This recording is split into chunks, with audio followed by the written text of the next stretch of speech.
Welcome to the deep dive.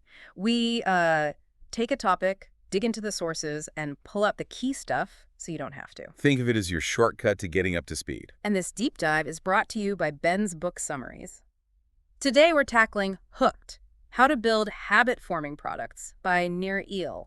A really influential book in tech circles and beyond, actually. Absolutely. So our mission today is to really unpack Hooked, figure out its core ideas, talk about those examples people always bring up. Like the PayPal story or the Mint notification. Right. And most importantly, understand why this whole concept of hooking users matters to all of us, in our daily lives. Yeah, Hooked gives you this framework for seeing this sort of invisible strings attached to the products we use every day.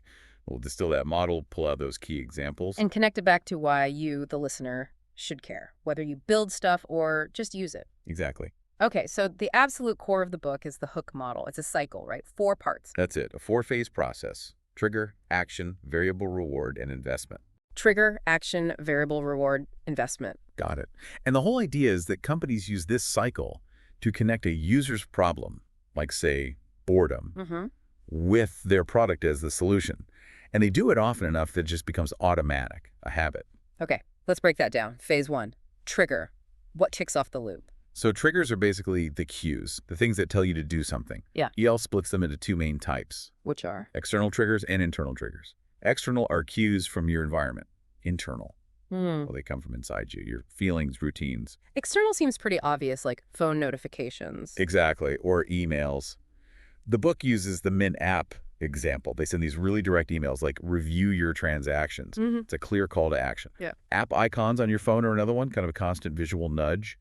Or, those newsfeed notifications trying to pique your curiosity. You mentioned PayPal earlier as a famous example. Yeah, that's a classic external trigger case study from the book.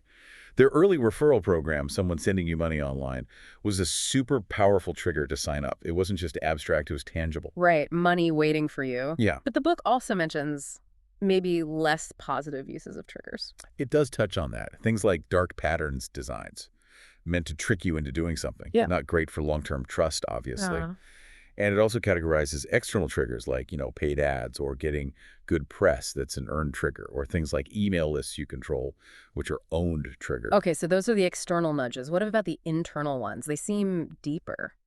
They really are. Internal triggers link the product to your existing emotions or routines. Think about feeling bored and immediately reaching for your phone. Guilty. Right?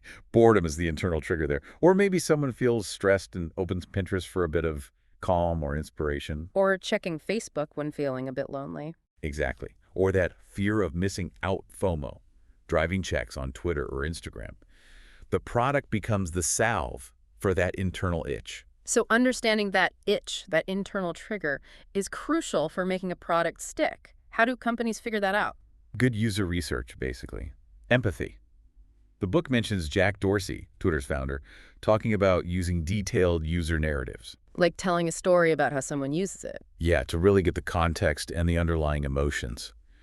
Another technique Eyal highlights is the 5 whys. Ah, yes, I remember this one. Keep asking why to get to the root cause. Precisely. It helps you dig past the surface level need. Can you quickly run through that email example again? The one with Julie. It really clarifies the process. Sure. So imagine you're building an email app. First, why? Why would Julie use email? Maybe to send messages. Okay. Why send messages? To share info quickly. Why share quickly? To stay in the loop. Right. Why stay in the loop? To know if someone needs her. And the final why. Why does she need to know that? And the answer is? Maybe it's a fundamental fear of being out of the loop, of missing something vital. And that fear becomes the powerful internal trigger the email app solves. That makes so much sense, understanding the deep why. Okay, so a trigger fires, internal or external. What's next? Action. Yep, phase 2, action. This is the simplest behavior the user does expecting a reward. Simplicity is key here. Simplest behavior. Why simple? Because if it's hard, people just won't do it. The habit loop breaks right there. And this connects to Dr. B.J. Fogg's model, doesn't it? It does. Fogg's behavior model says for any action, you need 3 things at the same time. Motivation, ability, and a trigger. MAT. Motivation, ability, trigger, all 3 needed. Right. You can have a trigger, but if motivation's low or it's too hard to do, low ability, nothing happens. So what motivates us, according to the book? What are those core drivers? Eyal points to 3 main pairs: Seeking pleasure, avoiding pain, seeking hope, avoiding fear, and seeking social acceptance, avoiding rejection. Primal stuff. Very primal. Think about advertising. Obama's hope poster taps into hope. Sex sells ads target pleasure. Budweiser ads often hit that social acceptance angle. And maybe fear, like those safety ads, motorcycle helmets. Exactly. Playing on the fear of injury to motivate wearing one. But while motivation is important, Eyal really stresses ability. Making it easy. And making it super easy. He talks about Dennis Hopley's idea.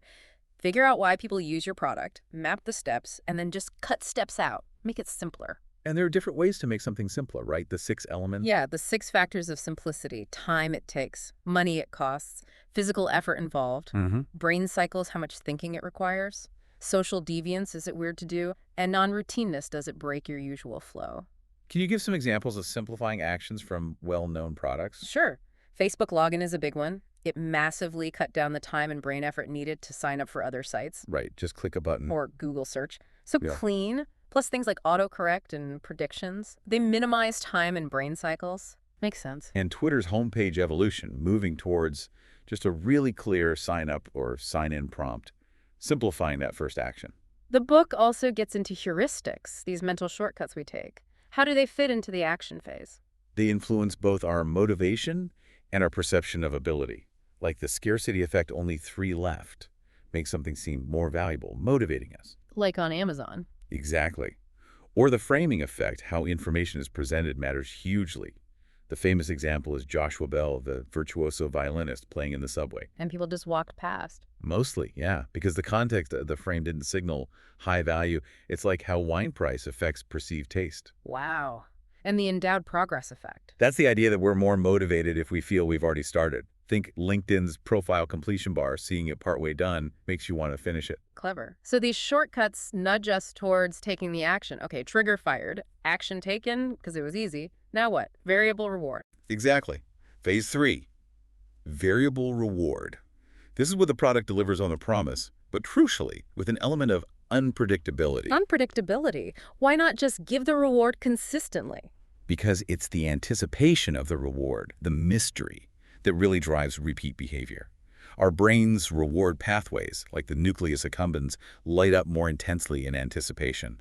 Variability keeps it exciting. Like endlessly scrolling, hoping for that one great post or video. Precisely. Like those addictive baby or dog videos you stumble upon. You never know quite what you'll get, and that keeps you scrolling or tapping or clicking. And Eyal breaks these rewards down into 3 types. Yes. First, rewards of the tribe.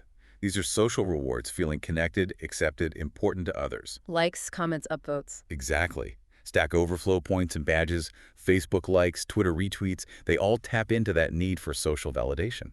Okay, rewards of the tribe. What's next? Second, rewards of the hunt. This is about searching for things, resources, information, the thrill of discovery. Like scrolling Twitter again.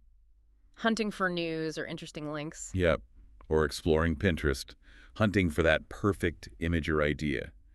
The book links it back to our evolutionary history as hunters seeking variable prey. Hunting for information instead of antelope. Got it.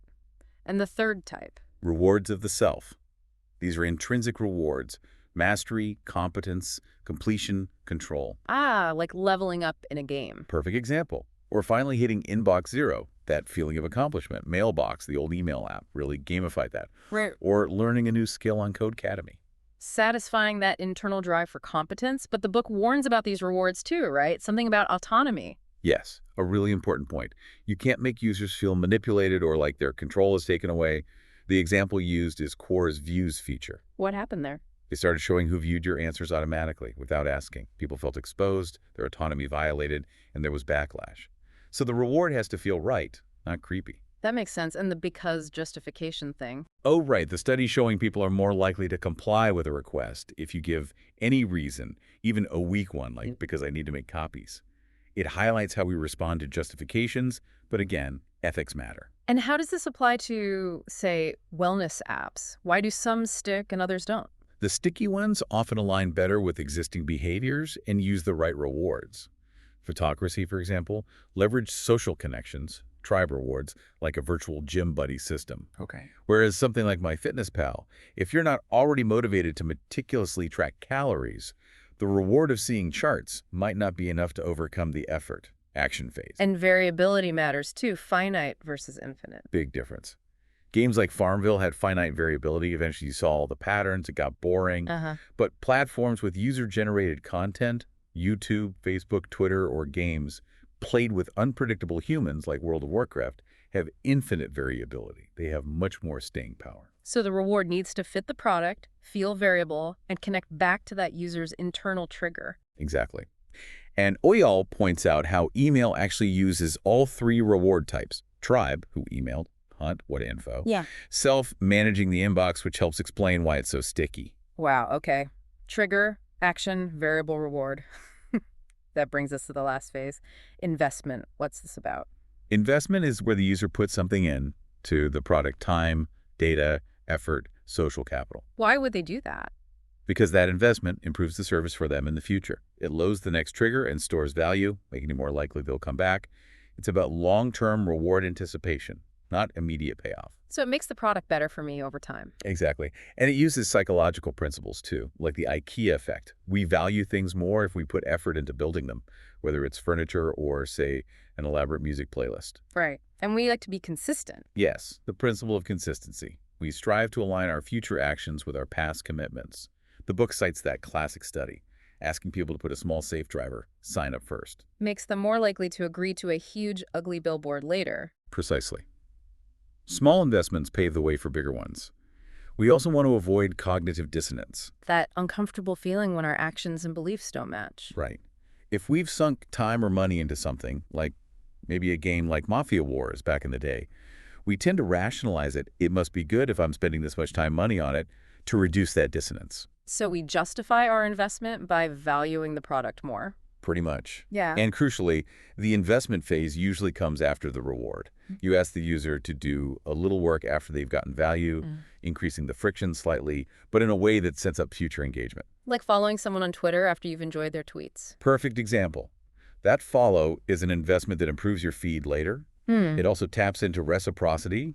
The service gave you value, now you give a little back. What kinds of things do users invest? What's the stored value? Eyal lists a few key types: content, your photos on Instagram, playlists on Spotify, data, document profile on LinkedIn, linked accounts on Mint, followers, your audience on Twitter or TikTok, reputation, your seller rating on eBay, your driver score on Uber, and skill.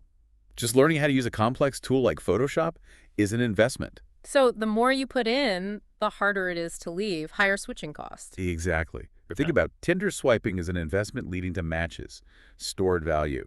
Snapchatting invests in conversations. Each little bit adds up, strengthening the hook. This model is, well, it's powerful. You can see it everywhere once you know what to look for. It really is. And that brings us to the ethical side of things, which the book does address. Right, the morality of manipulation, because this can be used for good or not so good. Definitely. Eyal brings up Ian Bogost's comparison of habit-forming tech to cigarettes potentially addictive and harmful. Strong comparison. So how does Eyal suggest creators think about this ethically? He introduces something called the manipulation matrix. It's a simple 2x2 grid. Okay. One axis is, does the creator believe the product materially improves users' lives? Yes or no? The other axis is, does the creator use the product themselves? Yes or no? And this creates 4 types. 4 quadrants, yeah. The ideal is the facilitator. They use it, and they believe it helps people. That's where you want to be. Eyal gives Harriman, founder of Nuru International, as an example. Okay, facilitator. What else? And then there's the peddler. Yeah. Thinks it helps, but doesn't use it themselves. Maybe a risk of misunderstanding the user. Common in advertising, perhaps. Right. The entertainer uses it, but doesn't really think it improves lives long-term. Maybe fun, but lacks staying power. And the worst one. The dealer doesn't use it, doesn't think it helps. This is pure exploitation. Think casinos, maybe addictive, harmful drugs. So the key ethical test is really asking yourself, would I use this, and does it genuinely help people? That's the core of it. Be a facilitator. Build something you believe in, and that adds real value. He also stresses the responsibility to help users who might form unhealthy attachments. Build the change you want to see, essentially. That's the quote, yeah. Facilitators build the change they want to see in the world. The book also has a case study, right? The Bible app. How does that fit the hook model? Yeah, it's a fascinating example of applying these principles in a maybe unexpected context. Huge success. Millions of users, very high engagement. How do they do it? Well, they had an early mover advantage in the App Store, but they really focused on habit formation. Bobby Grunewald, the creator, focused on things like daily reading plans. Okay, routine building? Exactly. And lots of content diversity. Then they used holy triggers, things like daily notifications, which they were initially hesitant about, but then embraced. A clear external trigger. Right. And variable rewards, tapping into deep emotions, rewards from the Lord, providing comfort, connection. Rewards of the tribe itself, maybe. Definitely. Plus social sharing features within the app, and huge word-of-mouth growth, often literally in church pews. And investment. Following reading plans, highlighting verses, making notes, all investments. Plus, a really strong hook happens when preachers use the app during services. It triggers the whole congregation to open it. Wow, that's a powerful loop. Okay, so we understand the model, the ethics. How do people actually use this to analyze or improve a product? Is there a process? Yes, ELL outlines habit testing. It's basically a way to diagnose where your product might be weak in forming habits by looking at the 4 phases. How does it work? Step 1, identify your habitual users. Who are they, and how often does someone need to use your product to be considered hooked? That frequency varies a lot, daily for Instagram, maybe monthly for Rotten Tomatoes. Okay, define the habit. Step 2, map the habit path. What steps do these devoted users actually take from trigger to reward and investment? Got it. Step 3, look for drop-off points. Where in the hook model, trigger, action, reward, investment, are users failing to progress? Find the leaks. Exactly. Step 4, brainstorm solutions. Based on where the problem is, come up with ideas to strengthen that part of the hook. Not enough triggers, weak reward, too much friction in the action. So it's a diagnostic tool. Where should people look for opportunities to build these kinds of products in the first place? The book suggests a few places. First, look at yourself solve your own problems. Buffer, the social media tool, started that way. Scratch your own itch. Right. Second, look at extremes, nascent behaviors, early adopters. What are people already trying to do, maybe inefficiently? Facebook starting just for Harvard students is an example. Find existing behaviors to amplify. And third, look for enabling technologies. New infrastructure often creates opportunities for new habits. The internet enabled browsers, which enabled search engines, and so on. So look inward, look outward at the edges, and look at the underlying tech shifts. That's a good summary. This has been incredibly useful. We've covered the hook model, the ethics, how to test for habits. What are the absolute key takeaways people should remember from Hooked? Those core insights, the sticky examples. I think the biggest thing is the hook model itself. Trigger, action, variable reward, investment. Understanding that cycle is huge. Memorable examples really drive it home. Mint's emails as triggers, the 5 whys digging for internal triggers, Facebook login simplifying action, the thrill of variable rewards on social feeds, building your Twitter following as an investment. People quote the anticipation, not the reward idea a lot too, right? Definitely. And the manipulation matrix, especially that what I use this test for ethics, it forces you to think about impact. So understanding user psychology, the power of variability, the importance of investment, and doing it ethically. That's the core message. It's a powerful toolkit, but wield it responsibly. And why is this so relevant for everyone listening, even if they aren't building products? Because we're all users. Understanding the hook model helps you see why you reach for certain apps, why you scroll endlessly sometimes. It gives you awareness. So you can be more intentional about your own habits. Exactly. It's digital literacy, in a way.